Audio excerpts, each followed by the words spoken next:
Mesdames et messieurs, auditeurs, auditrices, nous sommes très heureux de vous accueillir dans ce nouveau numéro. Comme d'habitude, ce numéro consacré toujours à l'invitation de personnes qui sont chères. Et ce soir, nous venons avec une personne très spéciale qui est bien sûr Monsieur Pascal Ilunga. Et je vais pour lui dire bonsoir, Monsieur Pascal. Bonsoir, Monsieur Théo. Soyez vraiment le bienvenu ici. Merci. Alors, je vais directement aux questions. Nous savons très bien que vous êtes le grand héros même dans l'ombre. Et pourquoi on parle toujours de Monsieur Pascal Ilunga? Ah, ok. Merci pour la question. Pour toutes les personnes qui nous suivent, je me nomme Monsieur Pascal Ilunga. Okay. Je suis ingénieur en bâtiment et travaux publics. Okay. Ça fait déjà 9 ans depuis que j'ai commencé cette vie professionnelle. Okay. Et c'est en 2017 okay. que j'ai eu à terminer mes études. Vos études, vous avez poussé vos études où, ici ou soit ailleurs? Non, moi j'ai fait l'INBTP, l'Institut National des Bâtiments et des Travaux Publics, et à Kinshasa. Et le premier cycle, j'ai fait le bâtiment, et les seconds cycles, j'ai fait l'hydraulique et l'environnement. Donc en même temps, je suis dans le bâtiment et dans tout ce qui est hydraulique. Là, ça suscite directement ma curiosité. Vous allez directement vraiment comprendre, mesdames et messieurs, que nous avons affaire avec un grand homme. Quelle différence vous mettez entre un ingénieur et un architecte? Ah, donc cette question, le commun des mortels jusqu'à présent prête confusion. Quand on parle d'un ingénieur, quelqu'un le confond avec un architecte. Je pense que c'est une occasion de clarifier cette question-là. En fait, la différence entre un ingénieur et un architecte, de manière brève, c'est que un architecte, son rôle, c'est de concevoir. Il conçoit un plan, il conçoit un bâtiment comme celui-ci, et il donne la forme à un ouvrage.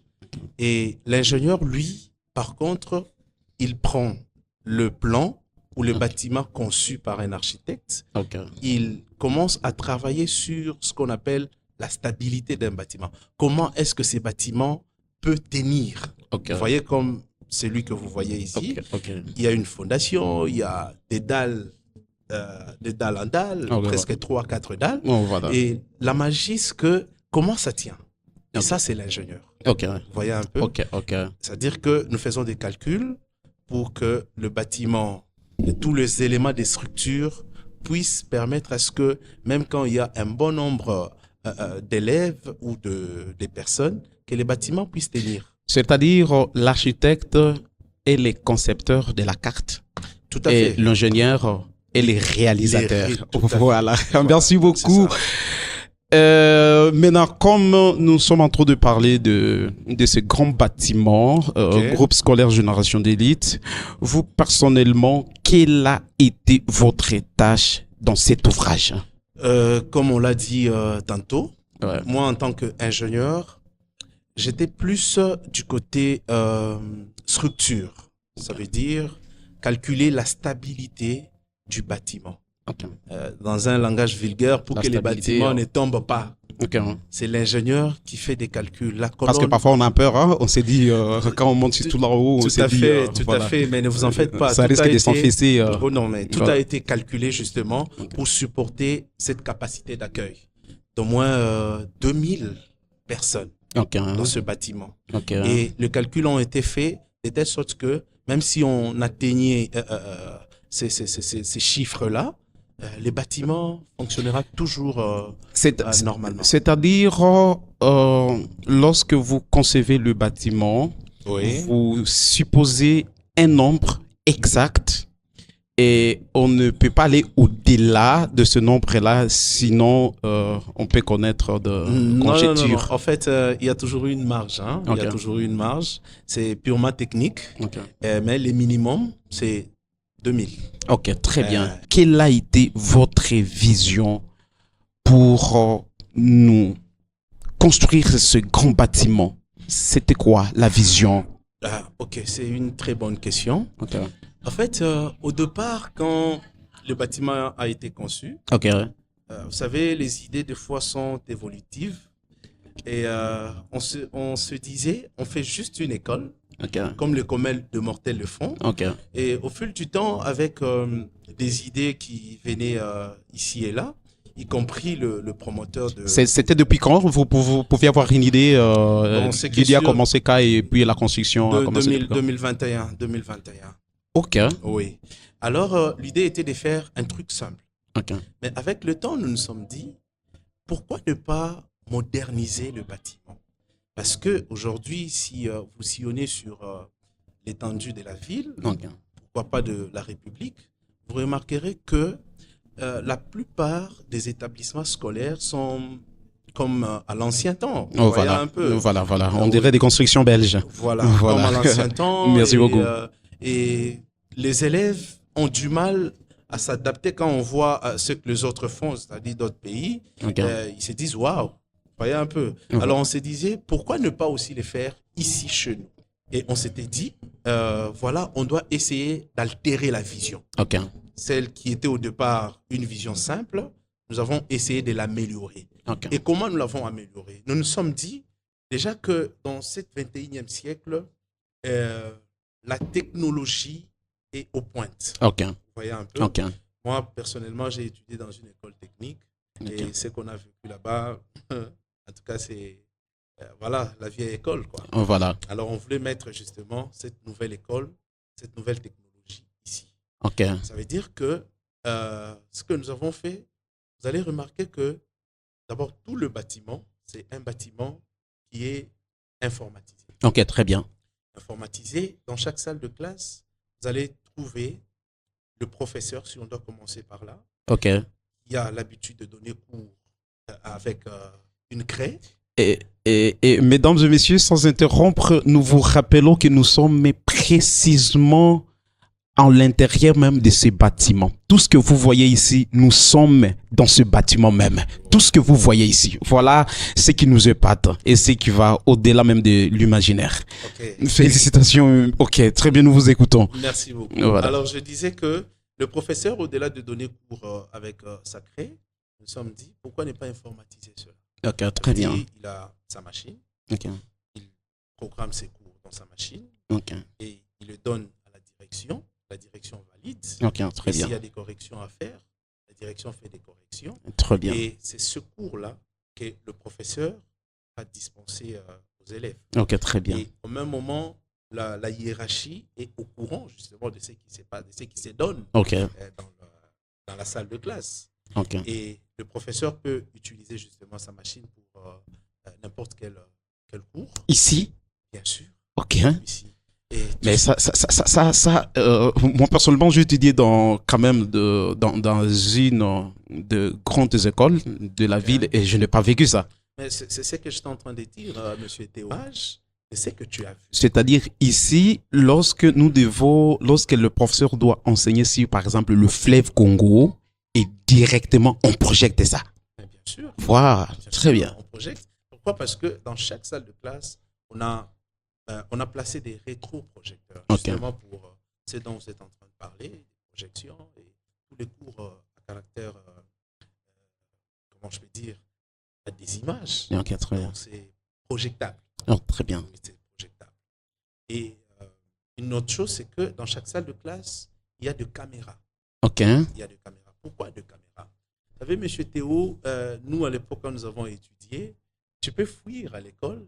Et ton papa arrive à l'école, il vérifie dans le registre. Voilà. On ne te voit pas, tu voilà. peux nier.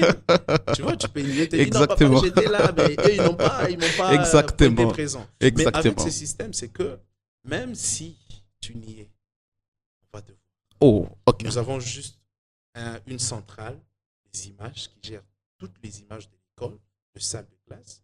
Ça veut dire quand un parent vient pour s'assurer si son enfant vient régulièrement à l'école. Okay. Au-delà de registre, on peut voir ce qui s'est passé ce jour-là. Okay. Est-ce qu'il était là ou pas? Okay. Non seulement ça, mais ça limite aussi le désordre, l'indiscipline, dans les salles de classe. Ok, très bien. Mais aussi les responsabilités des enseignants. Ok, très bien. Imaginez-vous que le cours se donne, l'enseignant se comporte mal.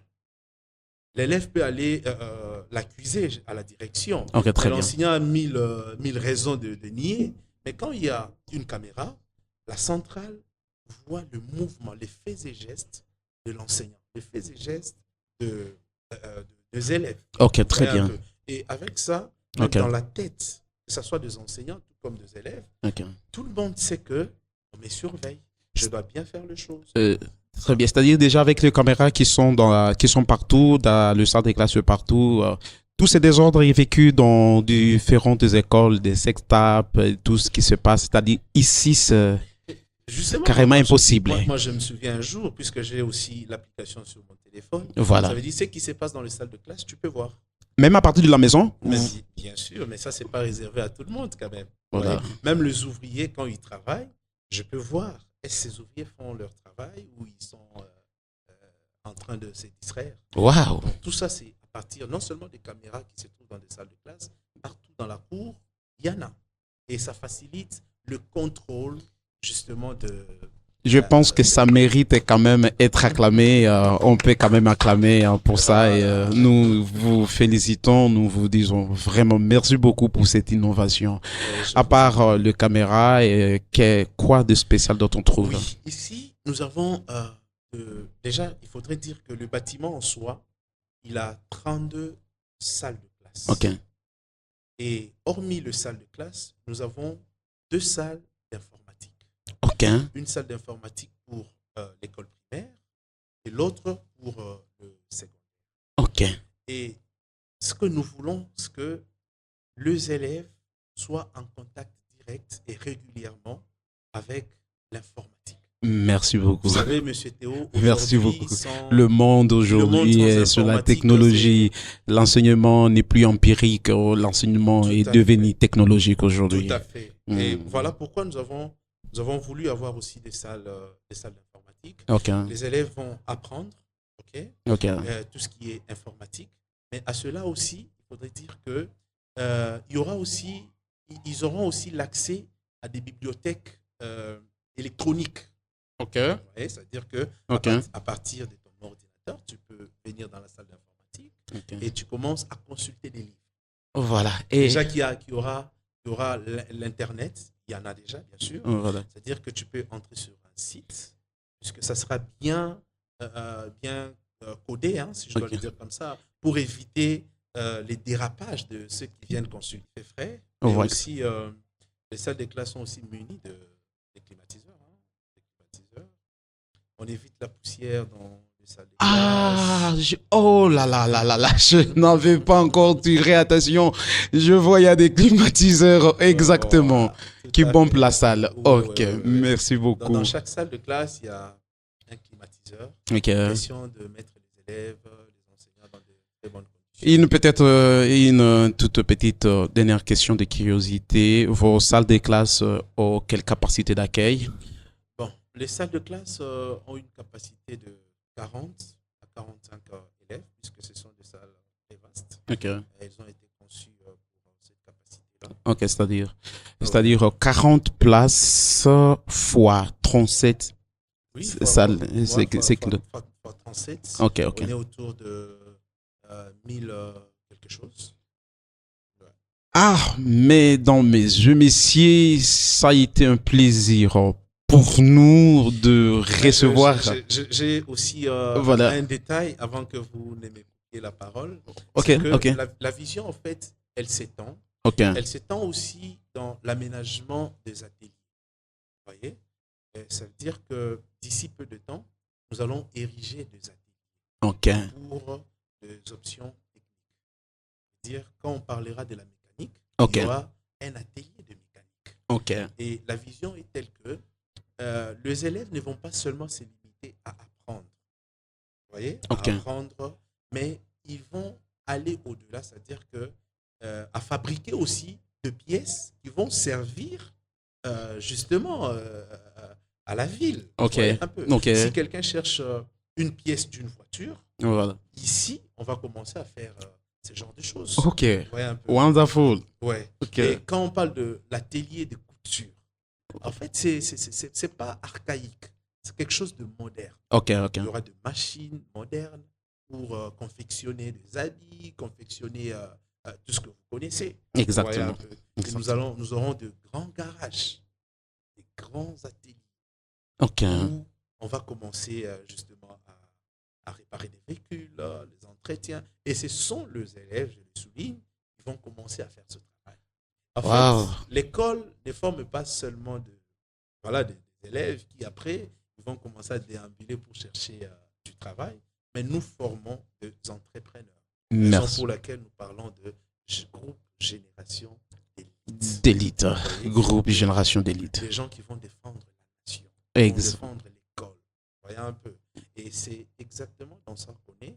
Je vous donne juste un peu de temps. Ok. Le jour où j'aurai question d'aider la population. Envahissez toute la province, toute le contrée. Pourquoi pas? Toute les villes. Envahissez partout avec ces grands projets, ces grands investissements dans le domaine de l'éducation. Notre grand héros dans l'ombre, nous avons vraiment le plaisir de vous recevoir aujourd'hui. Nous sommes très heureux pour votre passage sur ce plateau. Et déjà, nous sommes arrivés à la fin de notre émission. Nous vous disons merci beaucoup d'avoir été scotché à cette émission et bye.